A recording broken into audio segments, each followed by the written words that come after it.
Well, happy Sunday to you.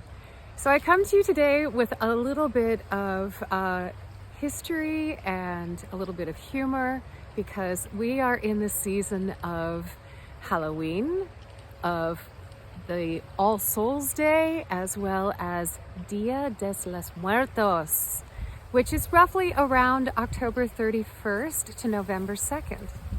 So it's a time to celebrate fall. It is a time to give thanks and to honor our ancestors and those that have passed. So I wanted to dwell on this a little bit today because I feel like it's a beautiful way of acknowledging a bit of heritage and cultural nuances to this time of year. So if you don't know much about it, it's actually a very old tradition that comes from Mesoamerica. And it originally came from the Aztec times, from celebrating around the 9th month of their calendar year. They would celebrate this as a time of honoring the dead. And for Mesoamerica over towards the Mayan side, it was the celebration of the queen of the dead, La Catrina. And so you could have heard about Catrina dolls. So La Catrina is the queen of the dead. So hundreds and hundreds, if not thousands of years old, this time of year was held sacred as a time to honor those that have been before us. And they believe all these traditions, and it has come through the Mexican culture primarily now as Dia de los Muertos, as a time to honor that those souls that we have loved come back and they visit us.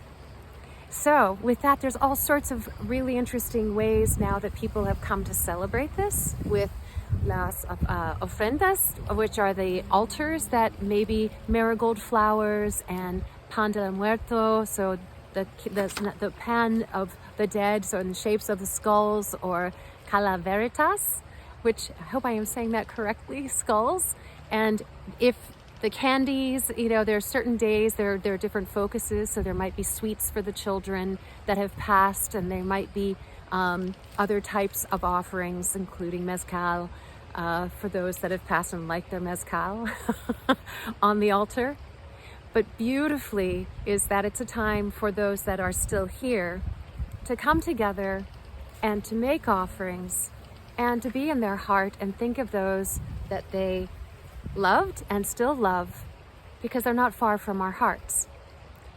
Every year, families and friends come together to eat, drink, and be merry with the loved ones that have passed, because their memories are still as valuable today in their hearts and minds as they ever were. So this is a beautiful opportunity also for us to talk a little bit about what are some of the other things that come up around this. And I love also that it's a time where, instead of maybe being macabre about it and doom and gloom, no, it's that mortality is a part of our human existence. So instead of being fearful about it, in many cultures, skulls are a sign of our lives. It's not anything to be feared. It's just that is us. So you may, be familiar with like the face paint and the cartoons that people may draw around this time of year to celebrate. There's another really cool tradition that I came aware of that is, and I want to make sure I'm getting this correctly, it's calaveras literarias. And so literally skull literature. And they're little satirical poems that are meant to be sort of tongue-in-cheek epitaphs or eulogies for those that are not yet dead. And they could be of different lengths. It started in the late 1800s with Jose Guadalajara Posada, who wrote in a paper in Guadalajara, and it was a little bit of an op-ed, and he was just taking a little bit of at some people in the community at the time, but doing it in a satirical way. So it gives us a chance not only to kind of make fun in a lighthearted way at people's shortcomings, but also to kind of do a little tongue-in-cheek thumbing of the nose at our mortality. So I wanted to share one of those translations with you. This is the English translation. So of course it's not going to be as probably as lovely as if it were in Spanish, but I won't do that because I won't say it correctly. But here it is in English. In this special month in which everything is party and dance, we remember with love, traditions, and praises. It is necessary to remember that even with faith that we will meet again, we remember our adventures. For our loved ones, we build an altar. For their souls and heartbeats, we sense coming back. So we celebrate them with large pieces of bread placed on altars, with flowers, candles, mezcal. These exquisite breads that are colorful, of horn and bone shapes, we will leave for them, to make them happy in their fleeting visit. In this land of love, the memories that leave.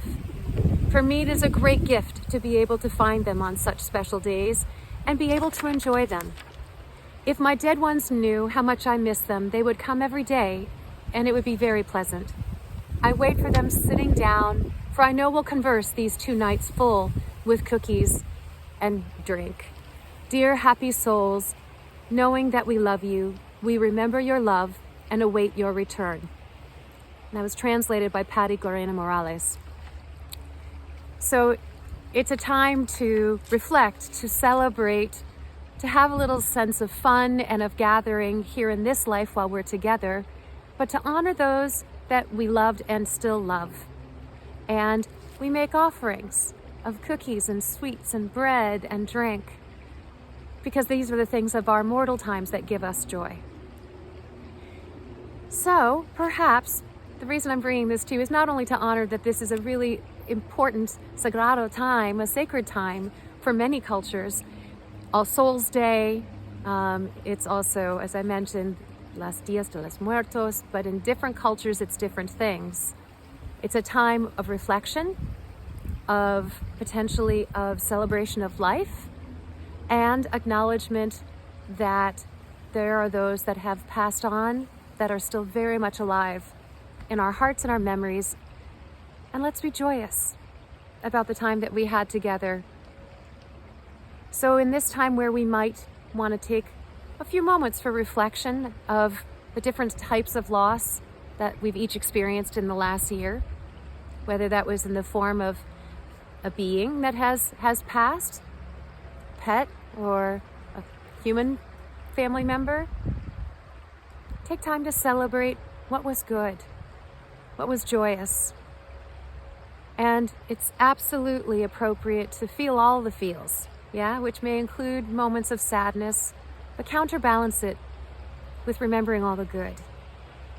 And maybe a sip of mezcal, a little bite of pan de la muerto, the bread of the dead, or a little candy. What are the calaveritas? What is it actually? The little candies, the little sugary candies, yes. Calaveritas, little candies. So be aware of our mortality with a little bit less of a grim thinking, and know that it's what allows us to celebrate life to its fullest, because it won't go on forever.